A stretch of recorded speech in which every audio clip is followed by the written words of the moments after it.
Wesh les gars, bienvenue sur un nouveau vlog. Là on est à Tourcoing Centre et on va aller au musée de Tourcoing avec tout ce monde là.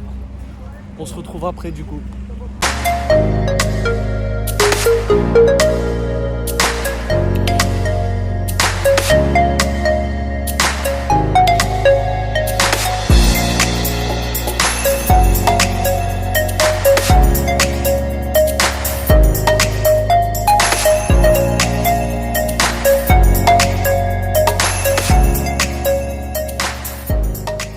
Bon, bah on arrive en destination, on est au musée, voilà.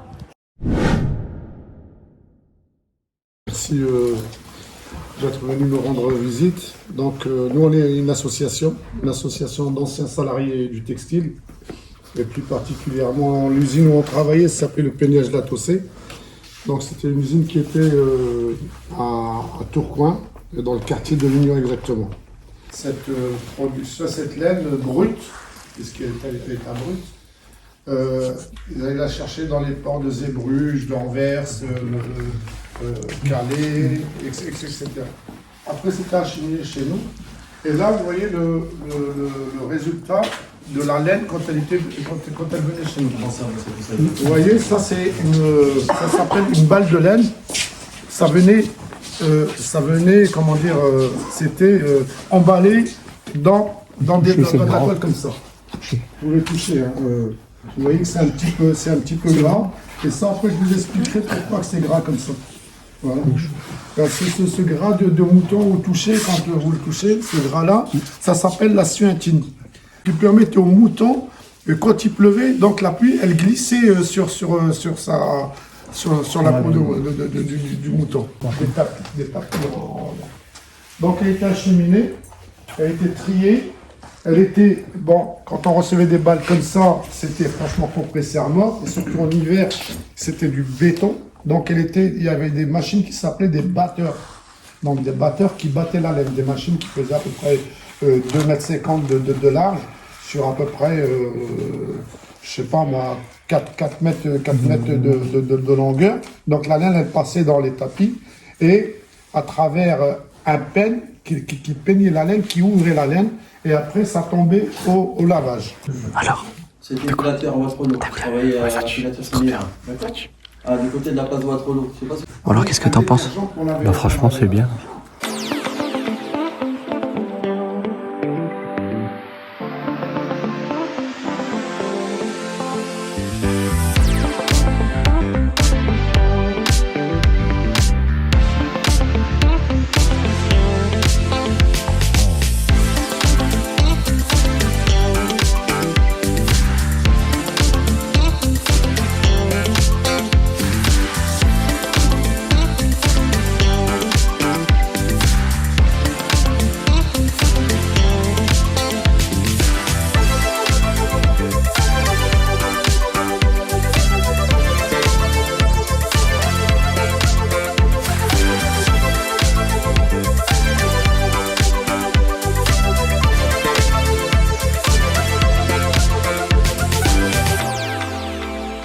Nous, notre travail à faire, c'était de finir ici un petit ruban de 3 grammes pour pouvoir après le passer dans des machines, dans des continues à filer pour pouvoir faire un fil. D'accord?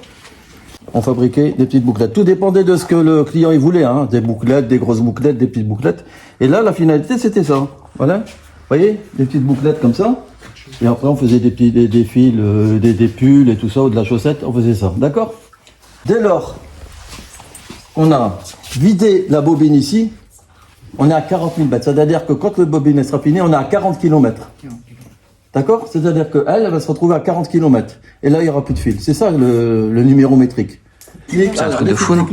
Tout au début, ouais. Quand il y avait... Ça s'appelle la trame. Donc, il y avait des monteurs qui montaient donc des ensoupes de fils. Et après, ils les rentraient, vous voyez, dans les différentes aiguilles. Là, vous n'avez pas des aiguilles et des aiguilles et des aiguilles.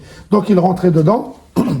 Et une fois que les fils ils étaient rentrés dedans, on passait une navette, voilà, à travers donc les fils pour obtenir, vous voyez, pour obtenir donc ce dessin-là. ces dessins-là. Bon, alors c'est intéressant. Nous, le travail à faire, c'était de pouvoir... Et il y a effectivement du dessin dans mes peintures, tu regardes, il y a de la perspective par exemple, il y a de la profondeur, donc là j'ai quand même dessiné. Mais il y a avant tout de la couleur. Moi ce qui me plaît le plus c'est la couleur, mais je suis pas insensible. Oui, mais il n'y a pas qu'avec de la peinture qu'on peut faire de la couleur. Alors avec quoi d'autre? Des feutres.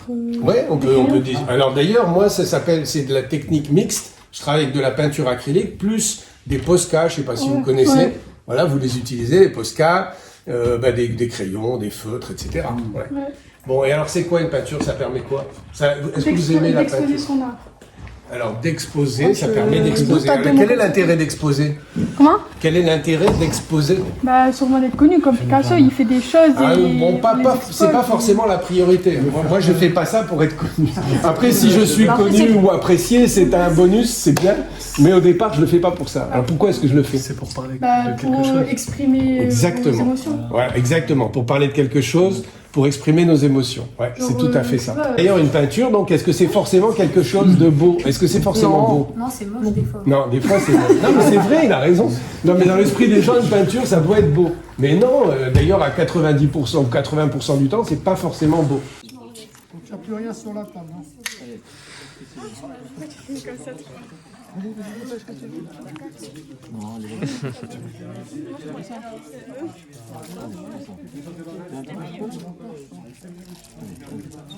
Bon, bah, on vient de finir. En vrai, c'était intéressant. Grave. C'était grave intéressant. On a connu un peintre, en fait. On vient de voir un peintre et tout. On a appris pour des trucs par rapport au textile, etc. En vrai, c'était grave sympa. C'était grave bien. T'as kiffé ou pas? Ouais, de fou, vrai, ils nous ont bien accueillis et les explications étaient grave claires et tout, donc vrai, c'était grave bien. J'ai bien aimé, c'était trop bien et tout. Genre, ils ont bien expliqué comment ils avaient travaillé et tout, qu'ils ont été licenciés, etc. et tout. Bon, alors ton ressenti, toi, Naomi? Moi c'était grave bien, moi je dis qu'il devrait faire plus grand, enfin ouvrir plus grand et tout, ça vrai c'est passionnant. Bah, du coup, notre vlog, il est terminé.